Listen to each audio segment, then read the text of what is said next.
Yo, what is up, everyone? And today on Insight Podcast, we got Kyle Carcamo, That's me. Jason, Yep. and our lucky guest for today, Lennox. Let's go. So, how y'all doing today? Fucking phenomenal. Amazing. What about you, Kyle? It's been a long couple of weeks. Just happy that the break is here. What about you guys? I am bored as hell on my break. I ain't gonna hold it with you. I was just so bored yesterday. Nothing to do. Yeah, that's actually so facts. There's actually nothing to do. I'm so jealous. It's final season at Yale, and I am like grinding. Oh no. Oh. Did Well, you spring see, break I already could be happen? grinding too. Like, I have APs missing work, but I'm at college. It'll be fine. Don't worry. Of course, of course. Well, it depends. I mean, we go to Bronx Science, so it's not, Hmm. yeah, As they gonna catch me somebody slacking. who who was consistently just causing problems and you know, whatever, it's gonna be fine.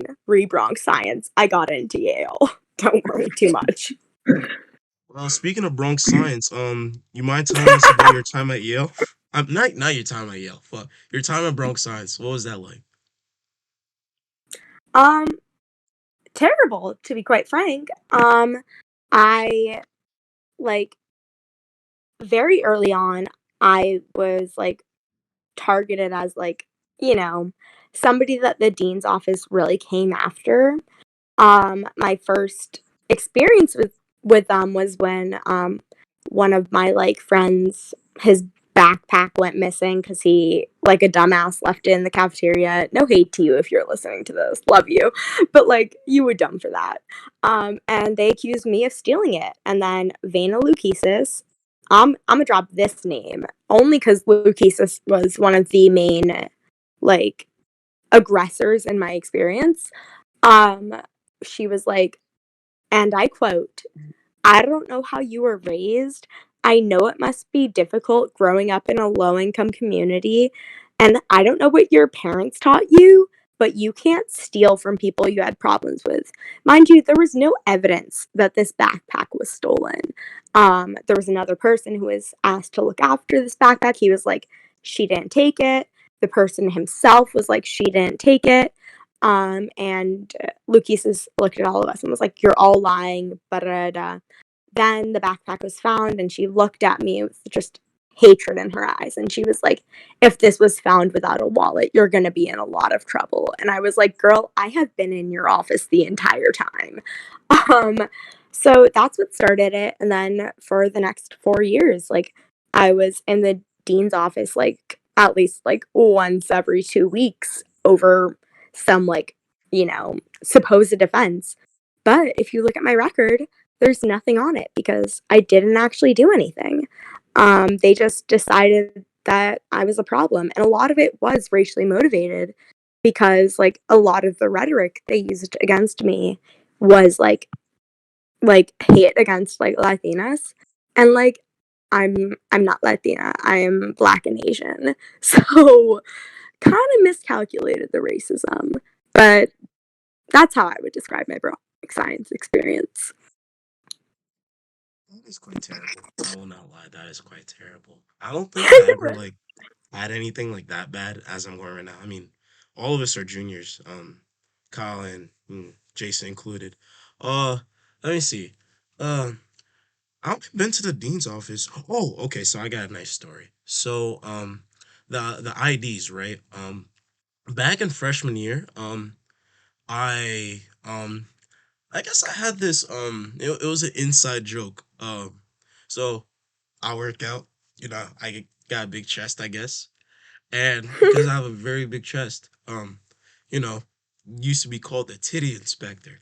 And I I thought it'd be really funny to put it on the ID. So my friend Lou, we put it on our ID. She put it on my ID.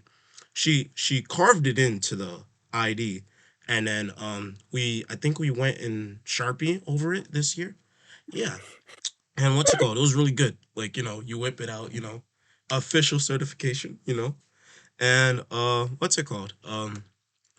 I dropped my ID one day and I didn't know where it was. I was like, oh well, I guess I'll buy a new one. And then I was in A push and I got called downstairs to the dean's office. And then they sat me down and then they're like, oh, so what do you want to be when you grow up? And I said I wanted to become a doctor because that's what I want to become. And they said, do you want to become a gynecologist? Like, work with mammograms and stuff? And I was like, why? And then they showed me the titty inspector ID, and then I just started dying because it was so funny. I don't know.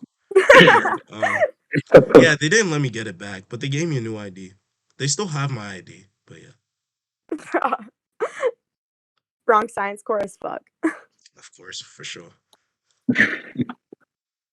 For me, I feel like the attendance office, especially this year, has had it out for me. Because my dad can testify to this. The amount of emails and calls he has gotten saying that I have cut a class is phenomenal. And here's the thing: I have never ever cut a class. Yet, for some reason, like I can understand for first period because I do come late to the school because I live 2 hours away by commute, and it's really tough to get here.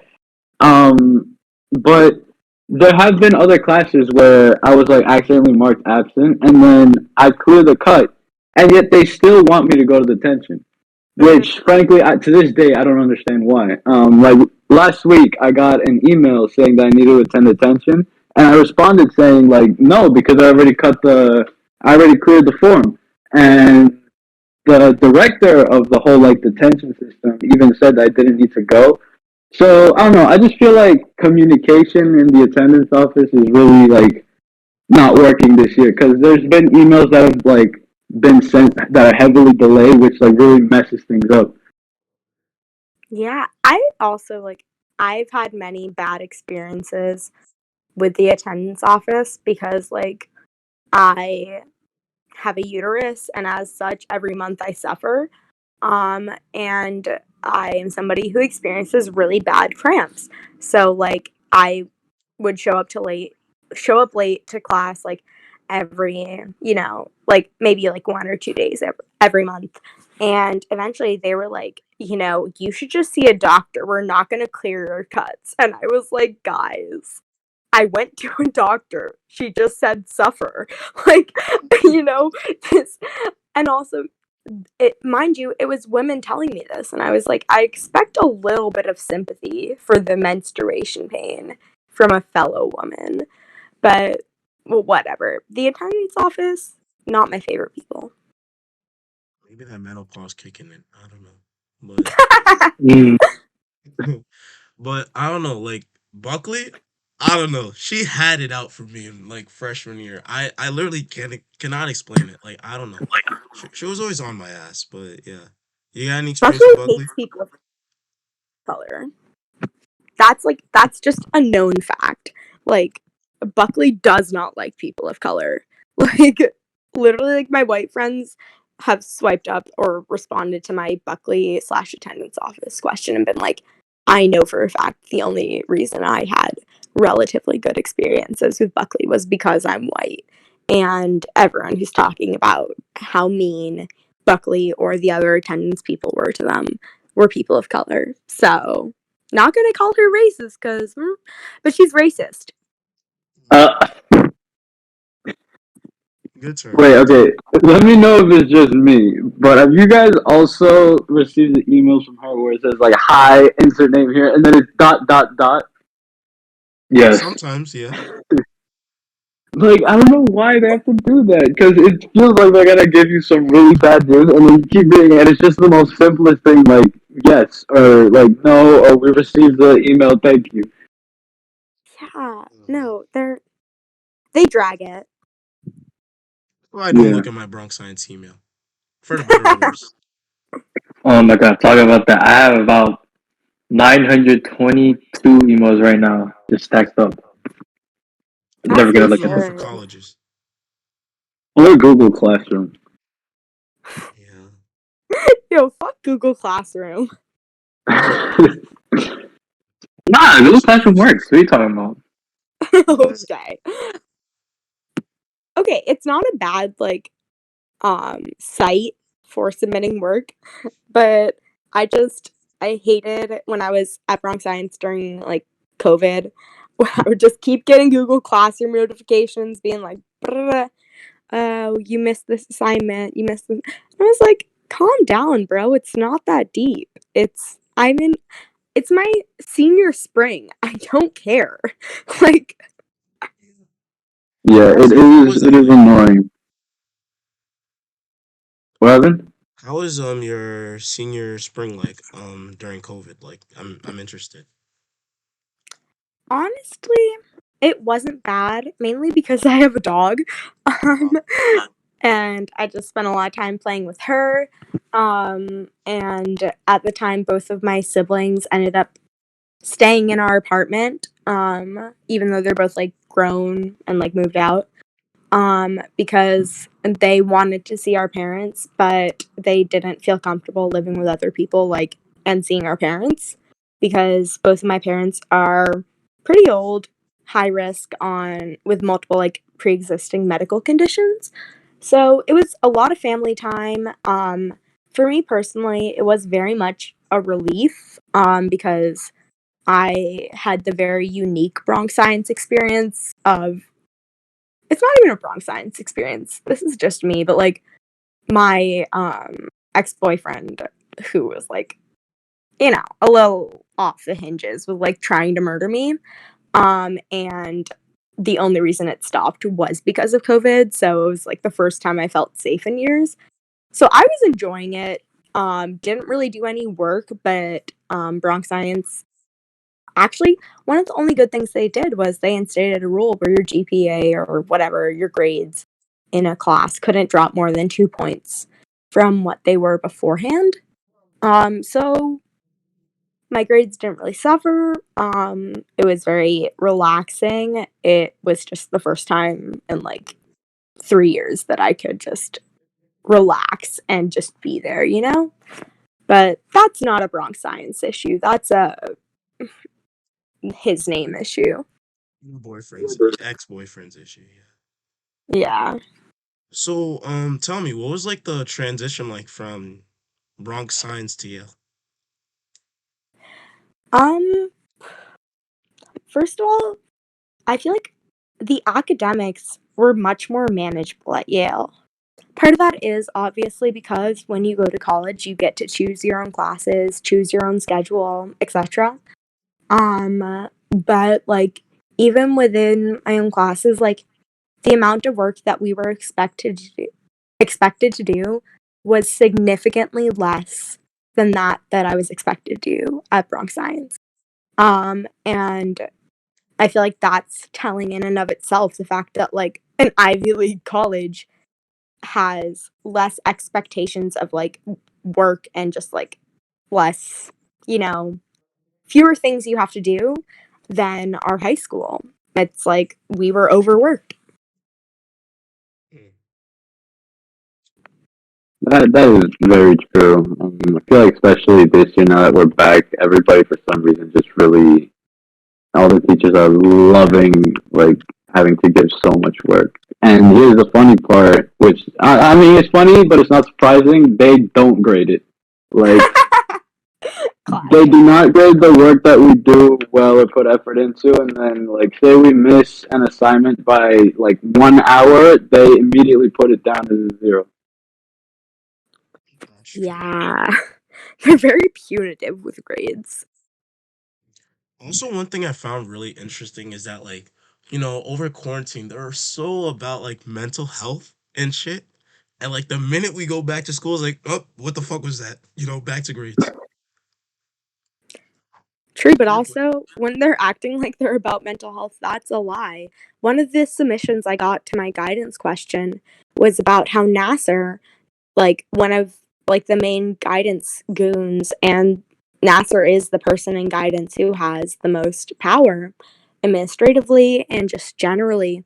After a student in my year committed suicide, unfortunately, may she rest in peace. He didn't want he didn't want students to say the word grief, which was interesting considering a fair amount of people were quite close with her. My condolences to your year. It must have been rough. Yeah. Yeah.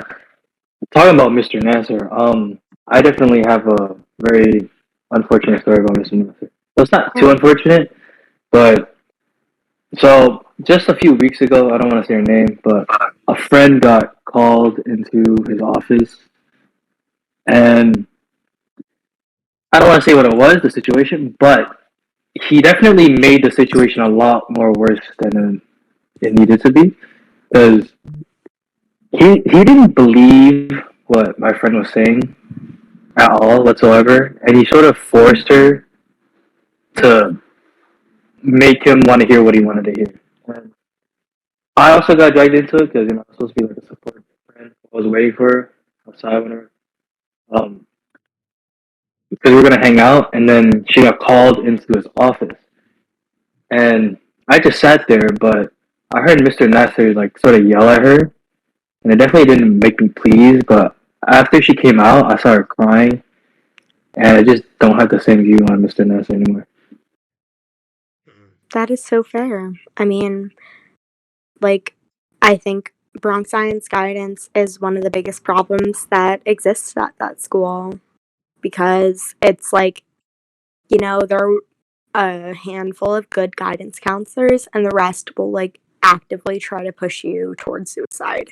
Like the submission I got that was like, I can't remember the guidance counselor's name, but a friend of mine going to them and about being suicidal and them telling them that like suicide is always an option, which is like, What?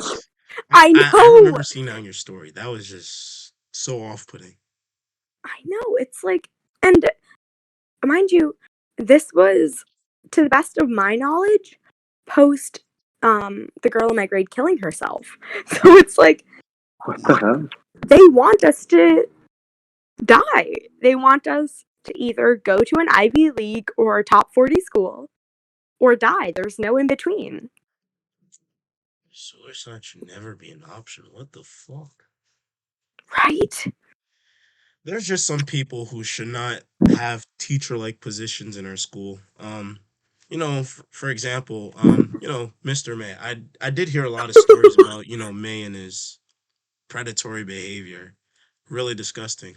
The rumor around going right now in our school is that he got fired or something because he looked under one of the stalls in the boys' bathroom, I think, and he got reported on. And yeah, and it's Is that a disgusting rumor to or me. Hmm? is it confirmed? I'm not sure if it's confirmed, but it's disgusting because like he has children of his own. So like, if he wouldn't do this to his own children, why is he doing it to other people's children? It's like Do we know he wouldn't do it to his own children? that's a Uh, very good question. I've okay. I have known him because like he was our coach for track. Yeah. And he's also his kids are friend with my cousin's kids. Oh, So I know like him and his kids, and from what I've seen, like he has a really good relationship with them. Like you could tell that his kids really love him. So it's like also like a surprising thing to me too. yeah, I mean, so fair, but I mean, I can't speak to the incident that got him fired because obviously that was after my time there. However, I do know for a fact, like 100% certain, because it happened to one of my friends, um, that like he has previously looked under bathroom stalls, and like his explanation is he thought they were vaping, but like my friend, he was just like taking like a shit. Like and when I told Cooper about that, May didn't receive any real like punishment for that. Despite what people have been saying, like he didn't really get punished for that. And when I told Cooper about it, she straight up laughed and she was like, "That didn't happen." And I was like, "Girl, were you there?" Like, it Exactly. definitely did happen. I know this man very, very, very well. We went to pre K together. Like, that's how long I've known him. And he would never lie about something like that. I don't know. Cooper, I don't know. I lo- okay. I've heard a I lot about Cooper. Yeah, I like Cooper from the interactions we had, but like for the most part, whenever like she does seem like very like condescending. I don't know the way she speaks sometimes. Yeah, I don't know if any of y'all have a story about her, but yeah. I don't really have a story about her, but I did meet with her like every couple of weeks from junior and senior year until COVID hit. Because I was trying to get like a board of students to be able to hold faculty accountable for their racism, um, which was like very, very hard to do. And Cooper was very not with it, but she at least feigned trying to help. And granted, she did grant us this post the, you know, widespread media attention towards Black Lives Matter in 2020. And that's when the ARC was formed. Um, but like Cooper, while I have had honestly good experiences with her, like she is she has been kinder to me than most faculty members. Cooper runs the school. Cooper is, I would say, the person who has the most power and who is the most in charge. So she is Definitely agree culpable with for that the statement. problems. Yeah, no, Cooper has so much power. Yeah, like I feel like she's more of the principal than the actual principal of the school right now, from just like what I've seen going around. Cause I don't want to brag, but like me and the principal right now, we're like pretty cool with each other. Like I pop in their office, I chill and stuff, and like for the most part, from what I see, it's like it's Cooper, but that's just what I'm seeing. But I don't know how true that is. But Yeah, I've never heard of this, so that's very interesting. who, no, Cooper? definitely. Yeah, I must be living under a rock or something because I never heard of Miss Cooper before. So you know where the East Gym is? Yeah. West Gym, whatever, the small gym, right? So like Yep. the office right there, that's like her in the principal's office. Right. And so like her office is like like it's like the first thing you see. Her door is always open. That's where she usually is. Yeah,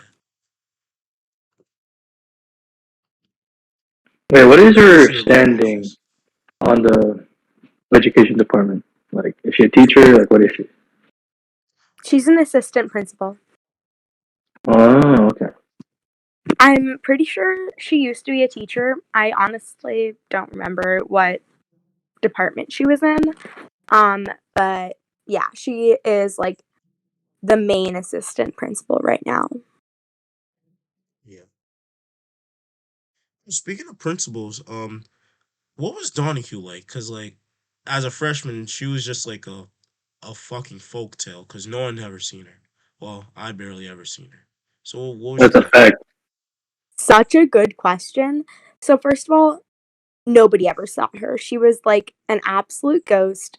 She like had very minimal involvement with the school.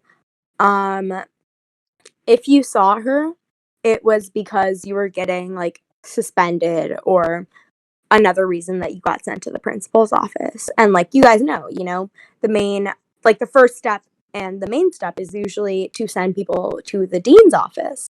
So, if you got sent to the principal's office, you did a major fucky wucky, or they thought you did.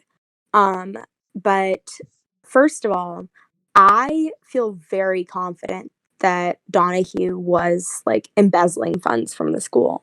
I think Cooper is too, especially looking at like the tax forms from the Bronx Science Alumni Foundation, which are publicly accessible. You just have to Google it.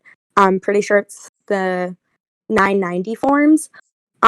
Like the revenue they take in, and that they claim goes to the school just doesn't add up with what is like just with the way our school is, with the janky facilities. Like when I was there, like literally right before COVID, like I would say like half of our sinks didn't have running water in the girls' bathroom.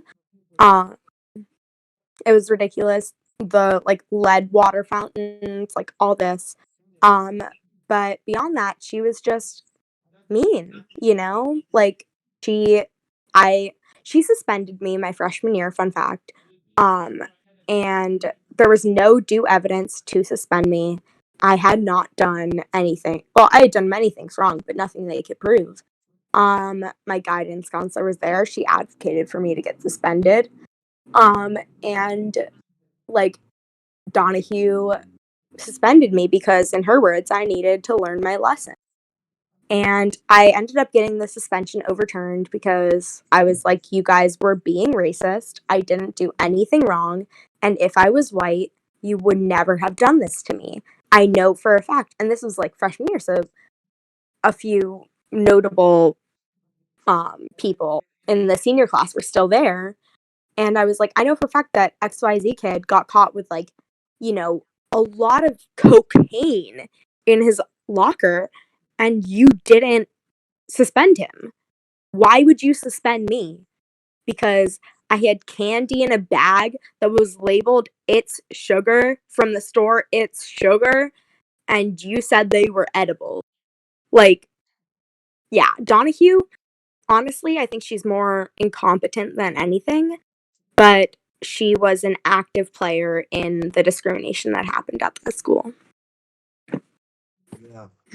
I definitely say because of her passive role in the school, like, just drug use has overall increased. I mean, even with her gone, it definitely went up. Like, bro, you just walk into any bathroom, you just see what's it Ooh, called? the fresh smell of weed. Yep, vape pens. And since you left, they added a gender neutral bathroom, which is a good thing. But now it's just being abused. Like, what's it called? Someone had like That, what's it called? that Fentanyl, bro. was Ketamine? Yeah, yeah. Yeah, I heard about that in the submissions. yeah, it's crazy. It Like, yeah. They had to So limit the amount of people in the gender neutral bathroom to two at a time because of how packed it would get. Like, I don't understand how so many people would fit into that bathroom because it's small. Like, it is so small. It's like literally like those clown cars are like they fit like 50 people into a car. yeah, No, I mean, but I do find that a bit surprising. Not like I definitely believe you guys, but I feel like I'm surprised that the administration wouldn't have cracked down harder and sooner because, like, quite frankly, our school is like very overtly transphobic in terms of most of the student population. So I think it would be reasonable to assume that there are not a lot of people who are like non-binary or any sort of like gender non-conforming or whatever that would want to use the gender neutral bathroom. So if there are a bunch of people going in, I don't see how they didn't see that as like a drug thing, considering the fact that like Bronx Science is a drug hub. So I don't know, weird. I feel like well, I don't even want to say that because I feel like even since the beginning, it was just used as like a link up place. I mean, even some people had sneaky links in there, and like, Yep. yeah, it's even to the point where like there's teachers that sit outside the bathroom, like not just directly outside, but like across the hall. Like Across there's the teachers hall. there. Yeah, like there's a teacher that sits there and makes sure two people go in at a time, and it's just crazy to like see like how it got to that point. I guess that's No, the way of cracking down on illegal activity. It's not doing much. of course it's not. They couldn't. They're incompetent. I feel like they're also just like lazy, because a lot of them have been working there for so long. Like I feel like they're just done with it, and they're just like waiting to retire and not have to worry about it. That's so true. I think a lot of Bronx Science like teachers are like don't approve of what's going on in the school, but they they're just waiting for their pension or whatever. But at the same time, it's like I get how numb they must be to the horrors that exist at Bronx Science, but I can't condone them not trying to help, especially when it comes to the predators when it comes to the predatory teachers. Like I remember distinctly this one time I was in the gym and May asked me for my number because he was like, "How am I going to be able to like contact you to visit you at Yale?" Blah, blah, blah. And I looked at Miss K and the other like brunette gym teacher for help, and they both looked away. And I get how they might have been like desensitized to the predatory behavior surrounding them, but I can't understand how they wouldn't at least try to help, you know? Yeah. That's a very scary reality that we do live in. And I am more convinced that Skillins is a predator too. Like, I just got that vibe from him. I look at him like, oh, like he's coaching like the girls volleyball team, and I don't know, some like when I was in the weight room, whenever I looked at him, I don't know, it was just never a good feeling I got from him. And seeing your submission, that you got about Skillins, him being on a dating show, like that definitely was very like awaken. At first, it was like kind of like humorous, but then it came back to me like, damn, he's a actual teacher in his school. Like, I don't see why they don't do background checks on like half of these teachers at the school. Like, yeah, No, deadass. Also, I just want to point out, A, I snuck into the male gym teacher's office when I was a senior before COVID hit, and right above Skillin's desk, I saw a sticker that said, and I quote, "I heart senior girls," which I doubt meant the elderly. And also, I know 100% for a fact this has been completely verified. Like, Skillins fucked one of my friends while she was still at school there. She was a senior. I was a junior. Skillins had sex with her before graduation, before prom, before, like, not that any of that would make it better, but like he couldn't even follow like the Thorpe protocol of like waiting till the girl graduates. So Skillins is objectively a predator. Like I do think the only reason he didn't prey on me more because he was weird with me, but like I think it was known amongst the gym teachers that I was May's girl. Um, but yeah, Skillins fucked a student. There's no doubt about that. I know that 100% that's true. What? What? I know, right? That left me. Wow, dude, we definitely did not know this. The Bronx Science did a really good job at like not talking about like past events that happened at the school. Yeah, you hence got my that John series. Cruz guy. Yeah, it's bad. Yeah, the whole John Cruz thing. Like a lot of the people that currently go to Bronx Science just learned about this like in the past couple of weeks. That's insane to me. I think that's I think that the gap in knowledge about the faculty or just the general fuckery with Bronx Science is largely attributed to COVID and the fact that like you guys were in online school and then like you just the like you didn't have as many opportunities for like intergrade like information transfer, which is where I personally got a lot of information about like Boyd, who to be careful around, etc. um and you guys didn't get that as much. And that's, again, another reason that I'm doing this Bronx Science series because, quite frankly, Bronx Science thrives in the silence, and there are literal, like, sexual predators that they employ that, like, people need to be careful about. Speaking of your research on Bronx science, so like, how is the article coming up? Honestly, it's kind of hard just to, like, condense it into, like, you know, under 3,000 words.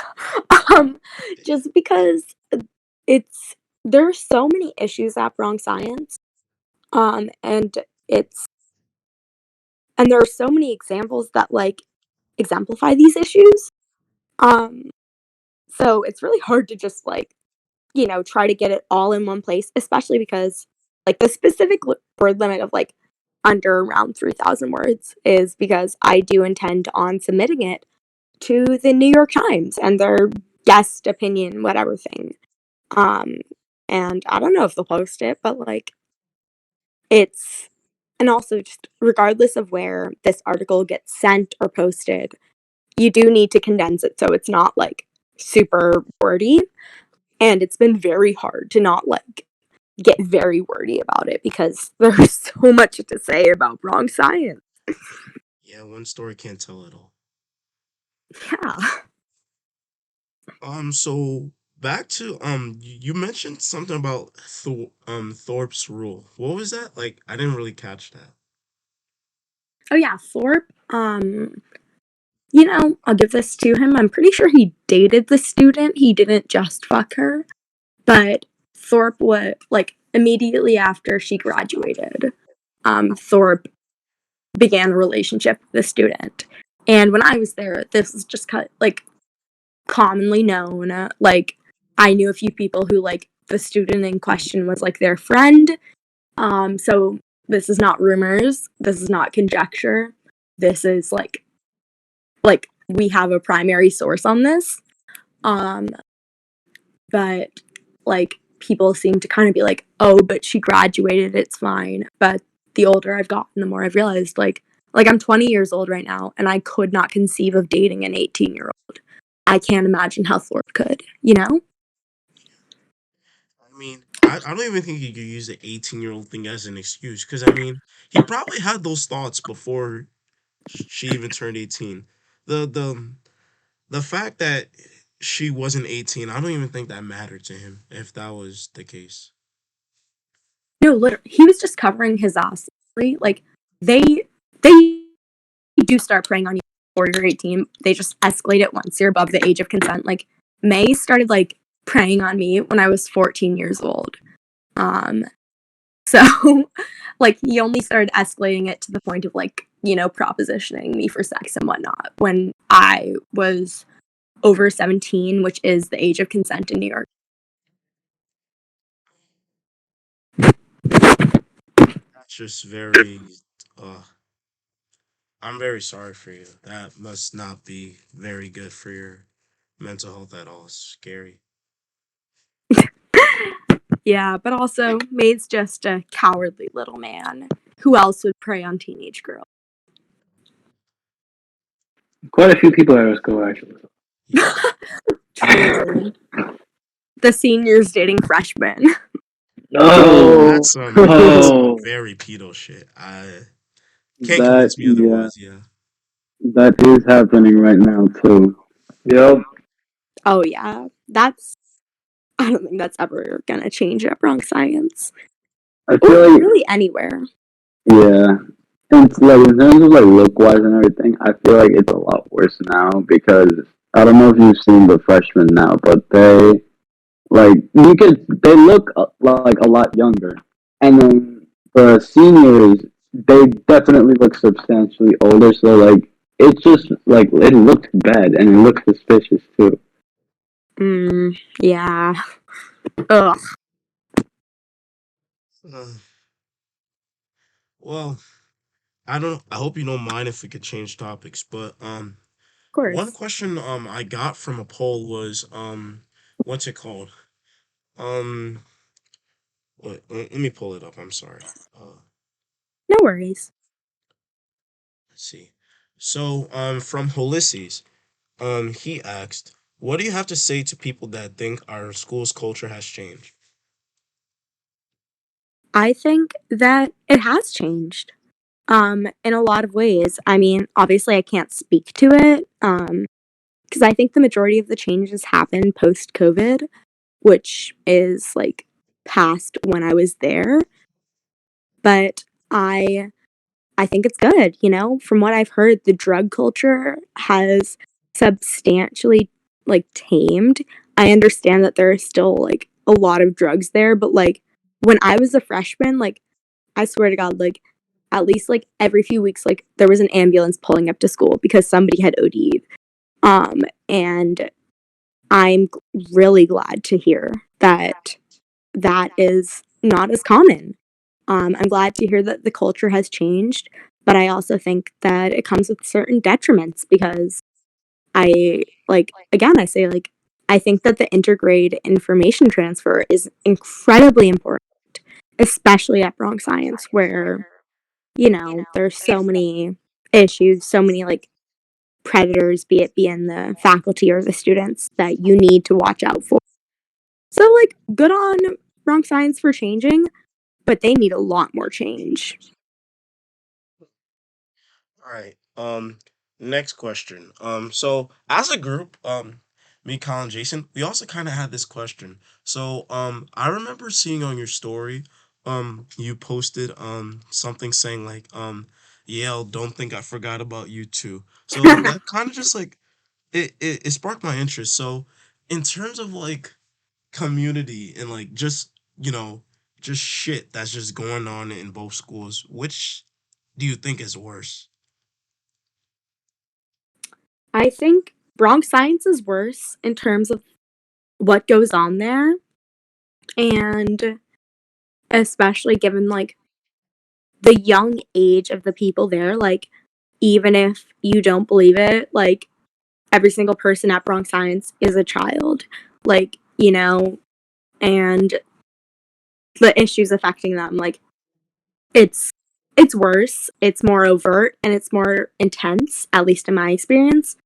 However, I think Yale is more dangerous. Because while Bronx Science does have millions of dollars, Yale has billions. They have more money than like a lot of countries, and they are able to um just do similar fuckery on a larger scale with a lot more power.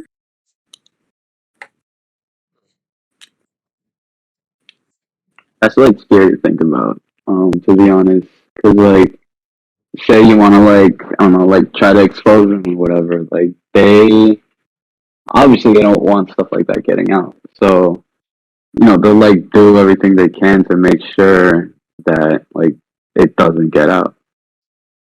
They probably have Yeah, like the highest lawyers over there. Like, they do. Have you ever heard about how many suicides happen at Yale?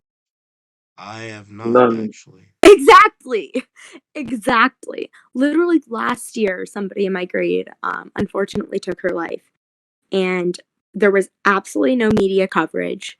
Um, and it did inspire a lot of like people to try to press them to reform their mental health care system. Um, but like it also got a lot of people aware of like how often this happens. I don't want to assume the reason why they decided to take their life, but one of the reasons probably may just be like the competitive natures at these schools, and like they're literally like you assume you go to school to like make friends or whatever that bullshit is, and like just do well, but it just seems like they're always pitting you against someone, and see who is the best, survival of the fittest, and that competitive nature just over time, it really just like does something to your self-esteem. You mind if any of you want to talk about that? Yeah, I do because and like I completely agree. Like people that go to Ivy League schools, people that go to specialized high schools, like even people that go to like good high schools that aren't specialized, like everybody is so competitive now that they fail to see that they are outstanding people. But then in their eyes, and then in the people that are in the same classroom as them, they think that they're a failure when they're not. And I feel like since they failed to realize that because the schools are making them think that like they always have to do so much better than what they already are, that's what like causes like all this like stress and like this extreme anxiety. Yeah, honestly, with both Bronx Science and the Ivy League, like I feel like the general like sentiment is you'll never be enough. You'll never be smart enough, you'll never be good enough, you'll never, you know? And I think that causes a lot of harm to people's mental health. Jason, any comments? Um, Oh, uh, I do see your guys' point, but there's also like the other side where it's like the reason why there's specialized high schools and Ivy Leagues is because those are like the best of the best, and the reason you want to go there is because you want to be the best, and the nature of it is to be the best. You have to compete with others, and I see your guys' point. But it was kind of like also our choices to sort of go to those schools. But there's definitely like a mental health issue. I understand that, but to like go against the competitiveness, I don't think it's correct because the reason we established those schools is to get like those who want to be the best to go there. Right, right, and I completely agree. Um, and we did like make a choice in coming here, but I feel like there's also people that didn't really have a choice. Like, because obviously there's so many kids that their choices are dictated by their parents, and they don't do what they want to do, and they're not who they want to be. They're just like a byproduct of their parents' expectations, and like they just do what they're told to do, and that's not fair to them. And I feel like that was like the people I was talking about mainly, where it's like they need a say too, and like they deserve like a break. That's so true. But also, I think, and one of the issues I take with just the way New York City public schools function is that, like, a lot of people don't have a choice about going to these very competitive, like, beyond, like, parental pressure. Like, zone schools are severely underfunded.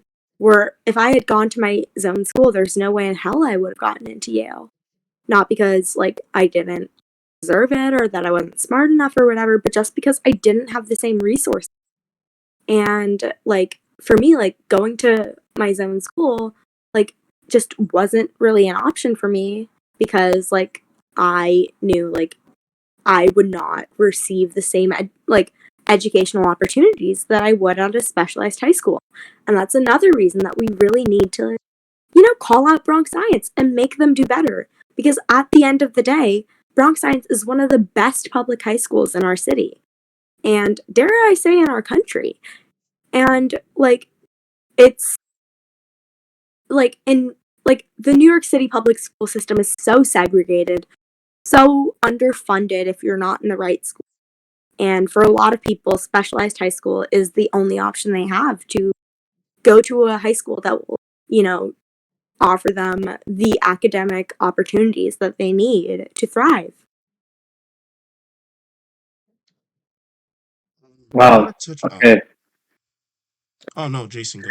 Oh yeah. Okay. I definitely agree with that point. Now, yeah, I didn't really think about how those zone schools like they're like severely underfunded and not necessarily like the teachers, but sort of like the societal pressure where if you go to like a worse school, your expectation to do better is lowered. So I definitely agree with that. I want to touch back on the mental health thing a little bit. That just like reminded me. So 2 days ago, SHSAT, SAT scores came out, and what I saw on a lot of people's like Instagram, like some people were just like bragging about their scores and stuff, and I feel like that by them doing that, it is adding on to the problem of this competitive nature. Like, oh, you like this is a standard. Like, bro, if you go to like anywhere else in the country, like getting a 1060 or 1100 on the SAT, you're doing better than majority of the people out there. And just because we're in this place where you get the best of the best, the the average for how everyone is doing is like very skewed, and if you don't take that opportunity to step back and just look at this as a whole picture, you realize you're doing way better than you think you are. That's so true. But also, I think it's important to note that, like, as with like all of the issues with wrong science and similar institutions, the individuals aren't the problem. Like, them posting their SAT scores is a direct result of the competitive nature. Like, they're not doing it. I truly do not believe they're doing it to be like, oh, I'm better than you. That's definitely a part of their like thought process. But like, I think like majorly it's just them being like, look, I'm worth it. I did it. I deserve to be cared about. I deserve to like get good things, because we're taught that if you don't get the best of the best scores, you don't deserve as much as those who do. So while I agree it's very much a problem how Bronx Science students post their scores about like SATs, ACTs, like even PSATs, like it's also like, you know, just kids trying to like survive. Yeah, for sure.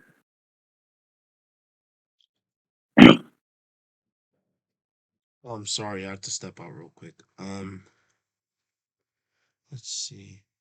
Are there any other questions that you guys have? Uh,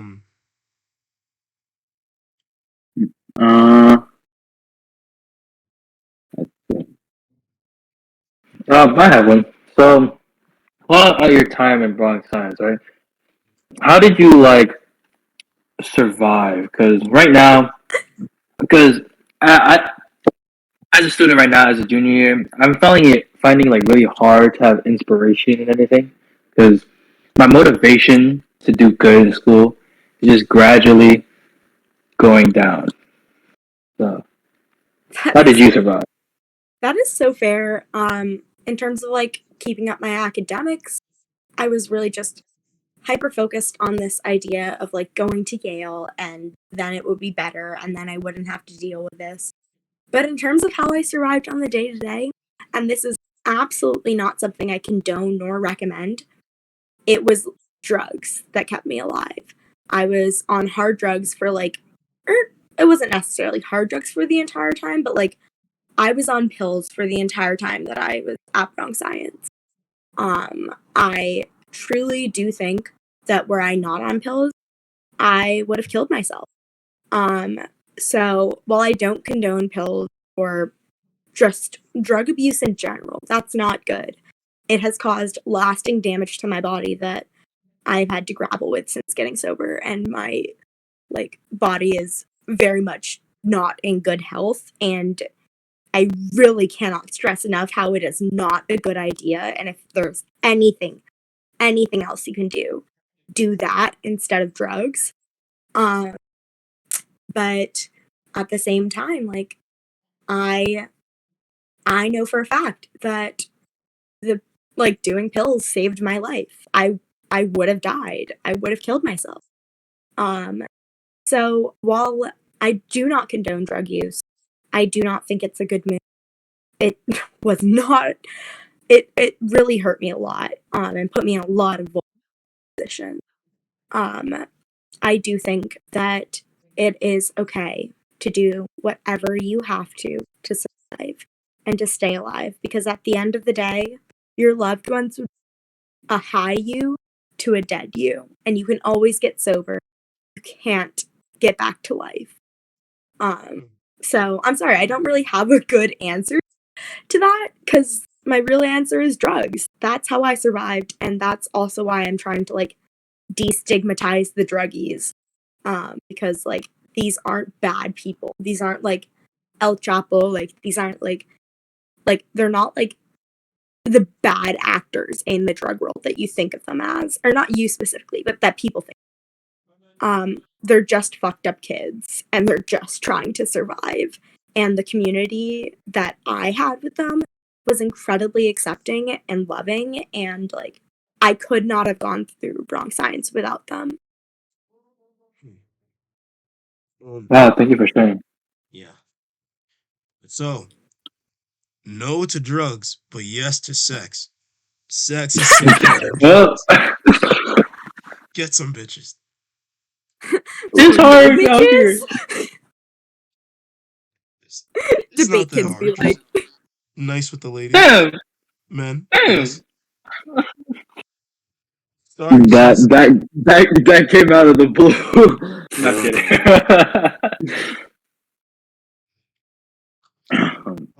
But would you say like societal, well, so like just friends in general, like they peer pressured you into doing drugs, or did you just come to drugs on your own? I don't think they peer pressured me. Honestly, I did get a little bit of peer pressure towards the end of my high school year or high school years, when cocaine became a big problem at this, because this was after me like really just trying to get off pills and just like I was pretty much off pills, but still like smoking weed a lot, whatever. And all of my friends were doing cocaine and they were like, come on, just do some. And I was like, I am very much an addict. I have a very addictive personality. Cocaine is addictive. That's just a recipe for disaster. And they were like, oh, bro, it's just Coke. And I was like, just Coke? Like, that is a hard drug, my guy. Um, but before that, I really I didn't receive peer pressure that brought me into drugs. I think it was more ignorance about like how dangerous they were. The What got me into pills was one of my friends. He owed me money, and he was like, "Oh, I don't have cash, but instead, just take this like, you know, pill. It's worth the same amount in cash, and I promise you'll enjoy it." And he wasn't peer pressuring me with that. I think he truly like thought it would help me, thought I would like it, and like he himself was 13 years old and didn't understand the implications of it. So, while I do think there is a certain element of peer pressure, I think it exists more within the druggy world than like people trying to bring people in and being like, oh, take this drug, do drugs. It's like, you know, people aren't, I mean, in my experience there, people didn't really like try to like bring non-druggies in and like get them to do drugs. It was more just like once you were already in that social scene, um, people were just kind of like, oh, but you did XYZ, so XYZ isn't a problem. And it's yeah, yeah. So it wasn't so much peer pressure as it was ignorance. So what was the process of like, did you like cold turkey, like get off of drugs, or what was that like? Um, I did go cold turkey off drugs.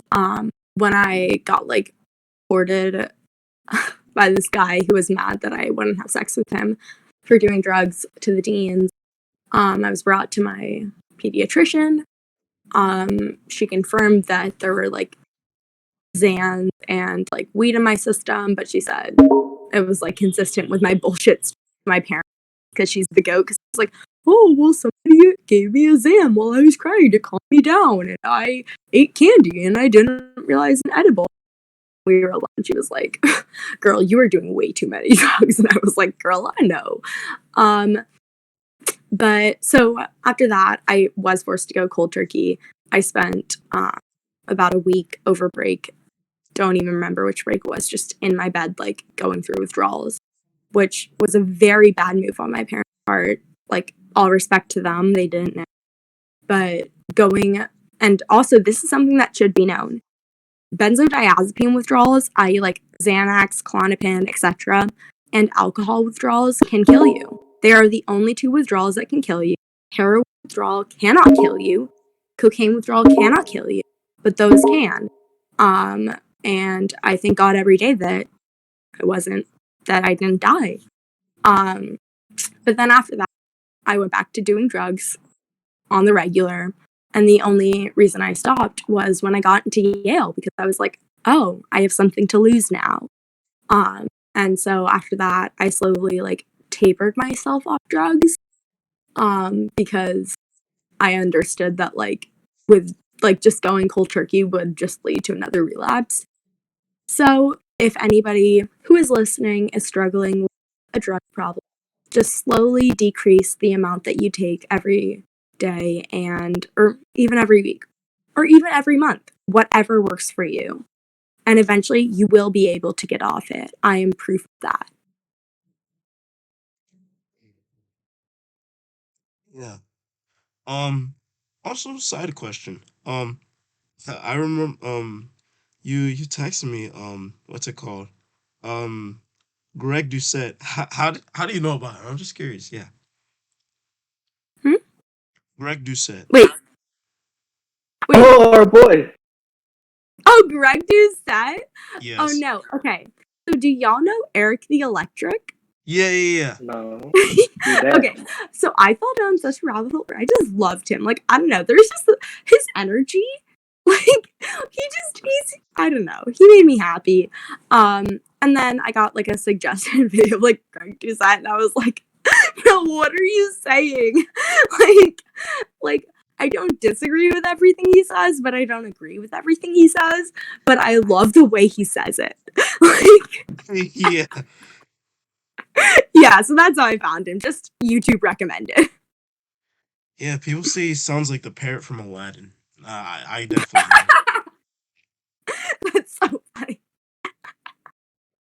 Very funny guy. Greg Doucette, the bodybuilder. Yes, Daddy. Yeah. Oh, Italy Daddy. No, that Kyle, you man know is who he is. You've 100% seen him before. yeah, I've seen him before.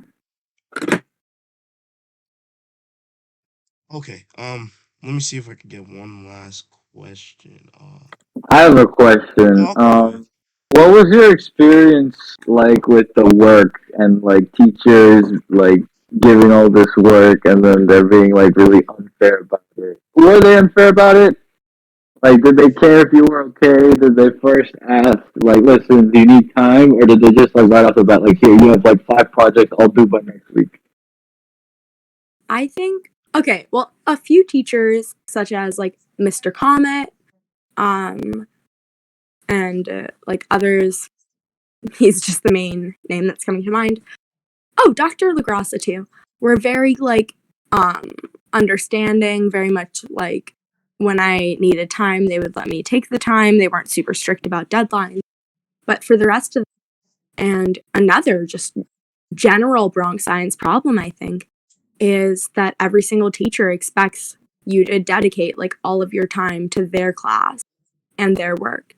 And it like is simply not feasible when you're taking like 6 APs and every single one of them is expecting you to like, you know, dedicate your whole life to them. It's like I think that and I also think that's another reason that like I stayed on pills for so long because like while my main like drugs like, you know, Xans and opioids, like also a lot of it was like ADHD meds because I simply did not have the energy to do my work after coming back from school and coming back from debate, coming back from like whatever extracurricular.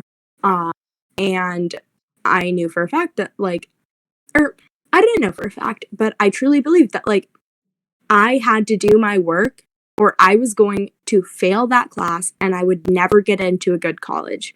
And I do think that's the rhetoric they push. So, uh, yeah, I think they are very unfair with work. And I think it really just, it comes back to like them being like, oh, my class is the most important. And also the rhetoric they push about like, oh, in college they won't let you like slack off like this when you ask for an extension. That's not true. In my experience at Yale, like the professors have been so much more understanding. I've had significantly less and like when I need an extension and I ask for it, I'm given it. Like 9 times out of 10. They're just like, okay, if you need the time, that's fine. And Bronx Science doesn't do that. And they try to act like, oh, we're preparing you for college. Your professors aren't gonna like put up with your bullshit. And that's not true. There's so much more sympathy among college professors.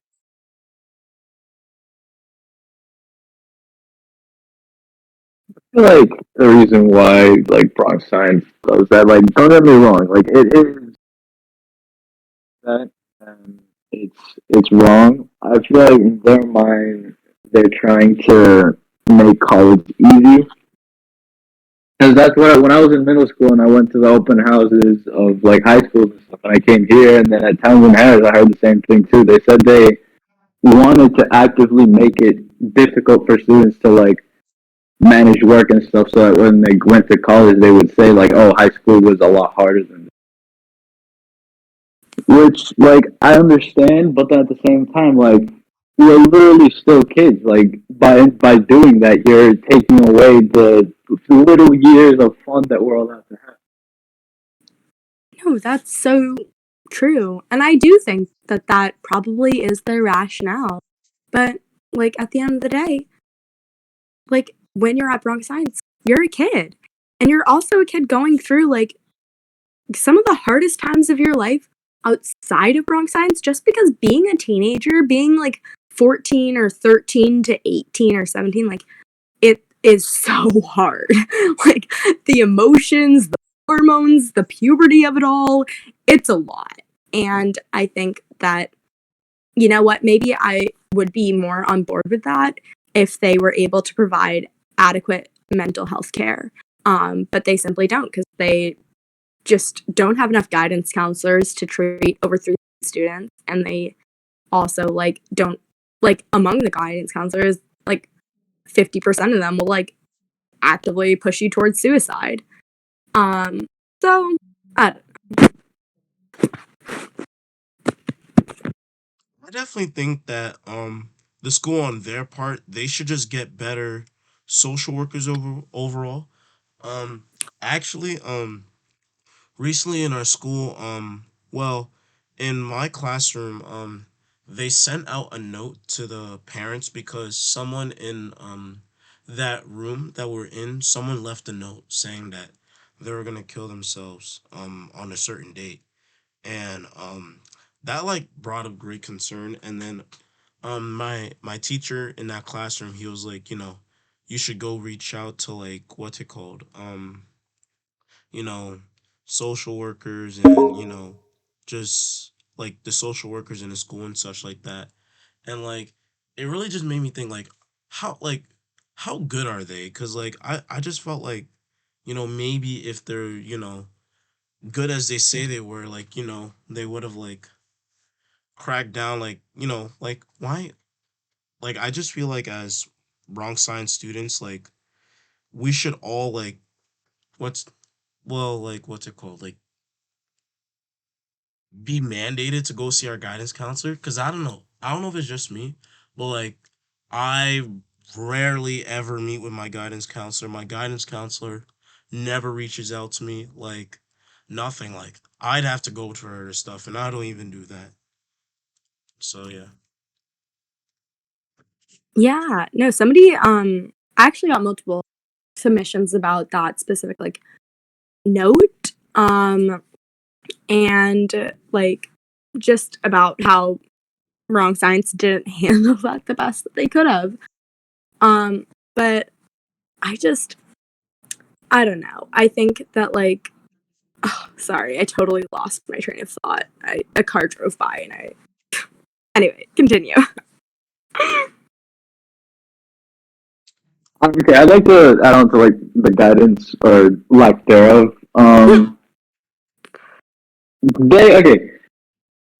I get that they have so many people that they have to take care of, but I hear that all those people don't get any guidance and that they don't get any communication.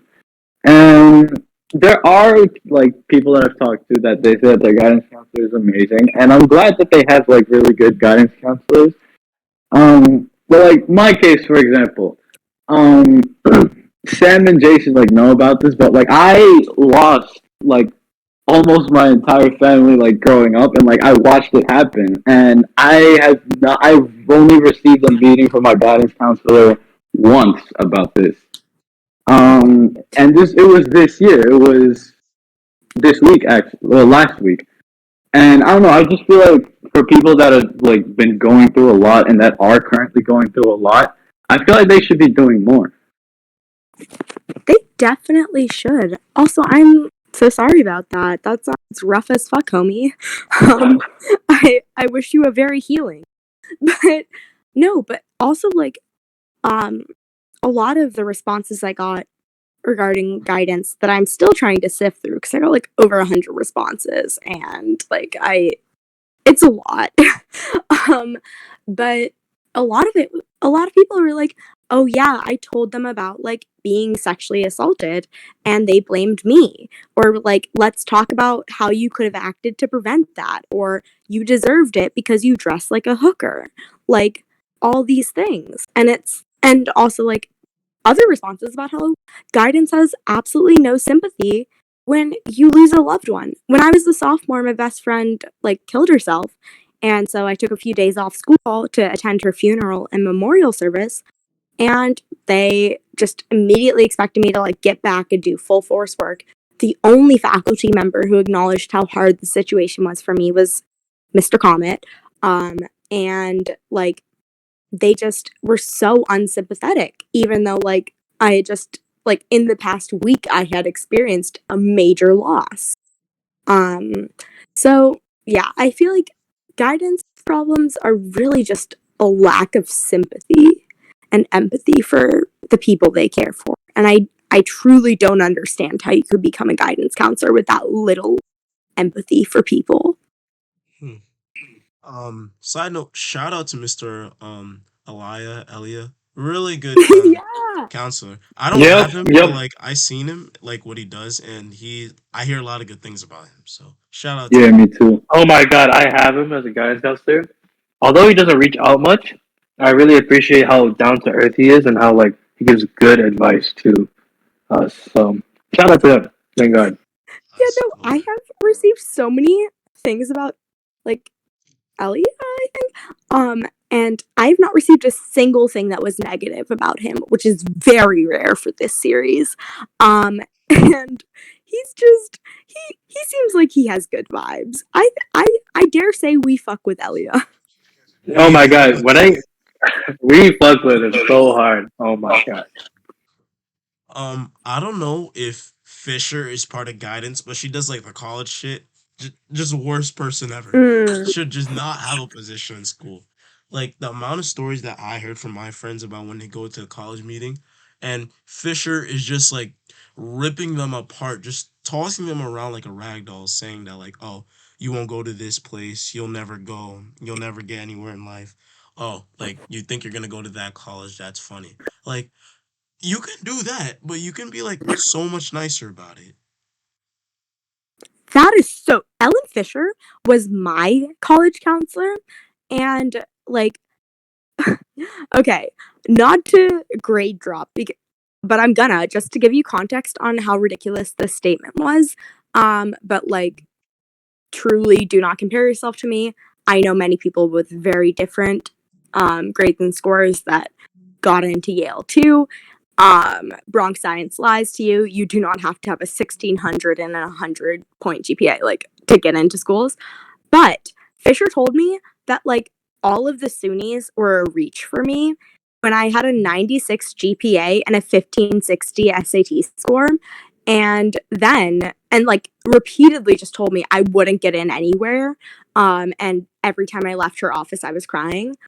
But when I got into Yale and Harvard, she told me I was the type of student who makes her glad to like, be a college counselor. And a friend of mine actually, submitted something about how Fisher only liked her because of her grades, who is a different race than me.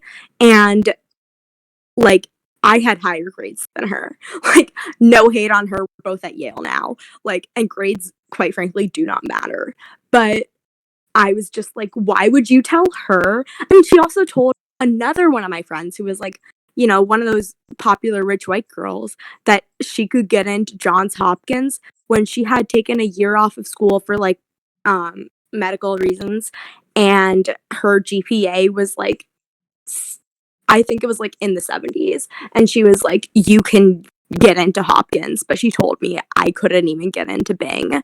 Um so I do think there is a certain like, subconscious bias that's going into Ellen Fisher's deciding of who can get into what. Just saying.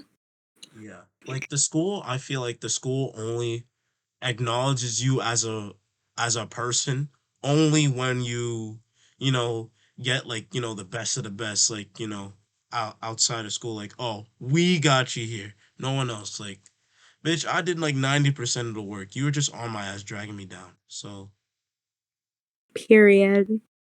Like, yeah, fuck Ellen Fisher. My bad. Yeah, fuck Ellen Fisher. Fucking, and also just like the way that like virtually everyone I knew who went to see her for college counseling meetings would leave it in tears. And they're all at great schools and schools that they wanted to go to. And I don't think that like, and again, I say another reason for this Bronx Science series is that I have the radical belief that students should be able to receive the education that Bronx Science provides with much more academic opportunities than many other schools without psychological like torture and like verbal abuse. Um, and it's just ridiculous. If you are consistently making your students cry, you are the problem. Yeah, I agree. Uh, um, Geometry. I remember geometry. That was just a oh, mind fuck. Most people I talked to, geometry was just like the worst class they ever took. The teachers didn't make it any better. First year, I was in honors geometry. That was just I didn't cry, but I was just really thinking about pulling the plug. It's just bad. When I left that class, cause I left honors geo like literally right as we went to quarantine. So like I left the class the day of when they put us into quarantine, and I left the class with like a 44. Yeah, like a 44, and just being put into like geo, like I felt like the smartest guy there. Oh, yeah. I, oh God, I can't even remember her name. Caravita, something like that. I had her, and she like loved me because I can do math. Math is my strong suit, and just completely ignored the fact that I was like off my ass on pills every day, and it's like literally like falling out of my seat, falling asleep, like very overtly, high. And she just ignored it. Um, but so like shout out you, Caravitas, I guess, but also maybe because I should have received help as soon as drug problem.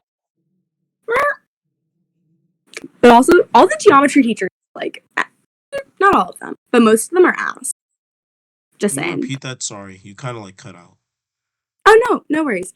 Um, most of the geometry teachers are ass. Like I feel like a lot of the bad experiences people have with the math department happen in geometry. Oh yeah, for sure. No mercy on anybody. Literally none. Period. I like Mr. Liang though. Shout out to Mr. Liang. He's a really cool teacher. I love him. He's so swag. I know, and he has what's it called? His own Instagram. It's so cool. Oh my gosh. Yeah, Like no, teachers Liang like is that, I perfect. love him. Like Liang's a they good try one. and I will build try. community together. Hmm? Sorry, come again? Oh no, I just said Liang's the goat. I wish I had him. Oh yeah, he is. I have him for pre-calculus right now. Yeah. Oh my god, I love that for you. my math experience was different. In freshman year, I was in pre-calc, no, not pre-calc, trig. And then in sophomore, I was in pre-calc, and now I'm in calc. And I don't know, like, since I'm like usually like the younger one there, I don't like people finding out. But eventually they do because the teachers love to announce it for some reason. Um, but then I end up getting treated like a child, but then they always expect you to behave like an adult. And it's really frustrating because it's like that double standard. Yeah, that very much seems like a common, like it speaks to a common theme at Bronx Science. Like they treat you like a child but expect you to behave like an adult. Uh, Also, free math I have had overwhelmingly like great experiences with my math teachers. Um, and also like my science teachers, except for Gensert, she can choke. Um, but like, and I really do think it's part of it was just the fact that like it was like if I got a question right, I was objectively right. But with humanities, if I said something or like when I wrote things, like there are many reasons they could take points off, and that's actually something I no, I called out Abrams in class for once because she was saying how she wasn't gonna give us like an exam, like she wasn't gonna give us a rubric for some assignment, and I was like, if you don't give us a rubric, how are we supposed to know how to do the assignment right? And she hated me for that. Me and Abrams have long-standing beef. Talking about humanities teacher, I want to shout out my history teacher because before we start class, she always asks, "Hey, how are you guys? Like, what's your mood today?" And then, depending on our moods, Y'all like Lord of she'll the like Rings? either try to like get us happier, I or did, but when I speak, you guys are gonna make be there. jokes sometimes, and I just really appreciate it. So shout out to her. I love that. Who is your humanities teacher? Uh, I'll just say it, Miss Kontarakis because I'm not forgetting her. Oh, I love her. Oh Never my met gosh, her, she but I is the stand. best. She's great. Another person I have never heard a bad word about. And I've heard a lot of words about Bronx science, so I think that it's fair to say she's great. Yup. Another great humanities teacher is Mr. Gonzowitz. He's like really fun. He's always like actively trying to like make the class like engaging. Like he talks with everybody and he makes everybody feel included, which is like really important. And he's one of the few teachers that like make the class like actually fun. They make people want to be there and learn. That's so great. Yeah, no, I think with humanities teachers, it's just such a hit or miss. As with most Bronx science faculty. But that's so great. Oh my gosh. Also, I want to shout out my boy Lubin, even though he did stomp on that jewel. Um, like, whatever. Kids shouldn't be drooling anyways. It's bad for your health. I say that as somebody with chronic respiratory issues now. Um, but like I had him freshman year for, ugh, I don't even remember what the social studies class was, but he was just so sweet and he was really fun and engaging. I had him ninth period, so I was clearly like off my ass by then. He never reported me. So I just want to give him points for that. Like, thanks, bro. You're not a snitch. Yo, what's it called? I actually did have Lubin for ninth grade global history. He was such a go. I don't know. Like me and him like now these days, I see in the hallway. We have conversations and stuff, and it's like really cool. I got a rave from him actually. Really nice guy. So yeah, shout out to him. Aw, yeah. Shout out my boy Jared. He also looks very much like this one specific football player that I can't remember. Um, but he looks just like him. I'll probably post the pic as like background for one of the submissions. But so look out for that. Oh, Jared. So speaking of your article, so like, what are you like specifically like talking about to mention? Is like sexual misconduct like one of them? Like, what are you Oh, like? definitely. So like, Here, what I is it actually looking like?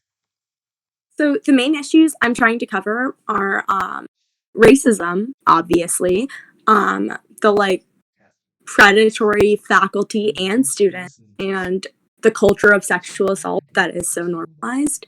The drug issue, which, while I've heard from many of you guys that it seems a bit tamer than it was when I was there, it's still clearly a problem. And mental health, because the drug issue is a direct result of the mental health issue. So those are the main topics I am trying to cover. And even with something where it's like I only have 4 topics that I'm trying to cover, there's so much. And also, if either of you want to help the article in any way, feel free to let me know, and I will happily add you to the document. I wouldn't mind helping. Yeah, I can see what I could do. Yeah, I don't know if I can yeah. contribute much, but yeah. Yeah, I mean, no worries if you don't have a lot to say. At the very least, you can see, what's going to get published beforehand and feel cool. That is sad. Hopefully, we can help spread the word about the article here too. Yep. Yeah, this is also like, I just want to shout out everyone who contributed to the letter to Donahue following George Floyd's like lynching and protests, um, where we really were just heavily critical of the way Donahue handled it, the way just the things she said, and the way she acted like she cared, like she wasn't like the head of like a very, very racist school. I don't know if it's less racist now, but when I went there, like there was a clear like if you weren't white or East Asian, you were a target and you were a problem. So we wrote a letter to her. We got definitely over 1,000 kids to sign it, science students. And following that, like that social pressure is actually what spurred the creation of the ARC.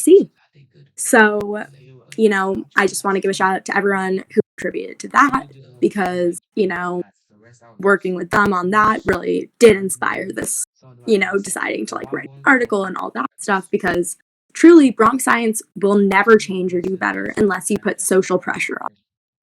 If you have an issue with Bronx science, like even if it's like on an individual level, and it's like an objectively wrong thing, just tell them like, do you like, well, not in these exact words, but basically, do you want me to go to the press with this? And they will back off. Pro tip: they don't know I know this hack. Yo, shut up, shut up.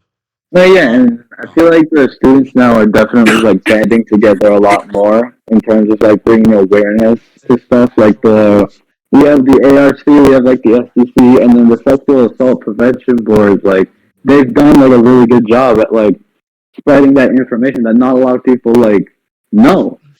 And I feel like it shows that like the situation we're put in, like yeah, it's bad, but it also pushes us to grow as like a community within ourselves. That's so true. Actually, one of the responses I got from somebody who didn't go to Bronx Science was, oh, like my high school experience, similar things, like not the same level. Obviously, I'm horrified. But I'm honestly amazed by the community that like seems to be there and the way that you're all trying to work against this.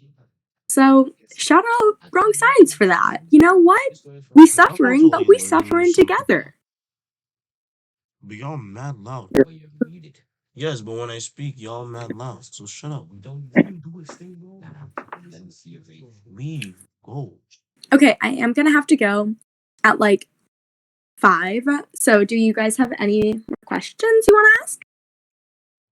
I'm good on my part. What about you guys? I'm pretty good here too. Okay, slay. I just want to give one last final note. Bronx Science and their fuckery thrives in the silence.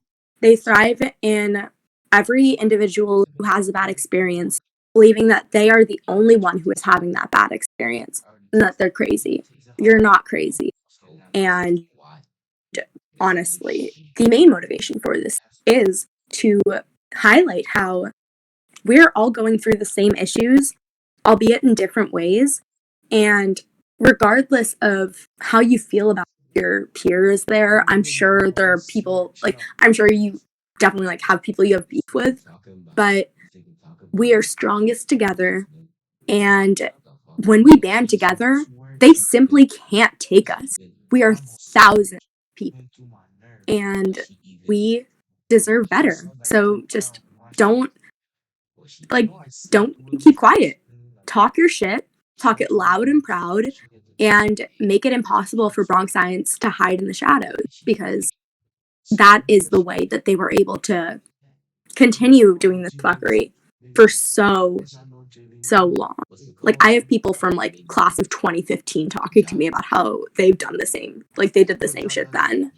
So just if you're comfortable, if it's safe for you to do so, talk your shit loud and proud. Talk your shit publicly as you can. And I guarantee, like, that is the best way to stay safe from Bronx Science Theory. Wait, hush. Yeah, and like just know that you're not alone. Like if you're going through stuff, like you can talk to other students that like because it's a big school. Like there may be people going through the same things, and like I met my friends through track, so like extracurriculars can help too. Like if you want to like get to know people and like communicate and just like get what you want to get out. Yeah. And also breathe individual.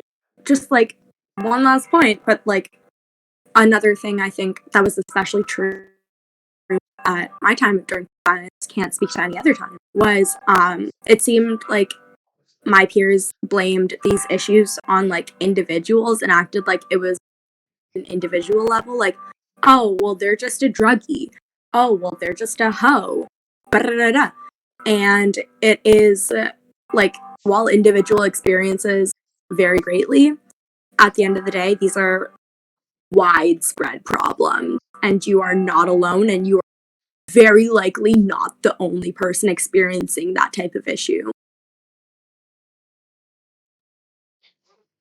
Yeah, sure. Oh, yeah, I definitely agree with that. And on that note, we will wrap up this first episode. Thank you, Lennox, for being on. Is there anything you want to plug, like socials? uh, no, honestly, it's like if people find my socials, they find it. Thank you so much for having me, and letting me highlight these issues at Bronx Science. And I truly hope that, it gets better. Also, no, wait, I do want to plug something. I want to plug the form in my bio, because that's the easiest way to contribute something that to be included in the article.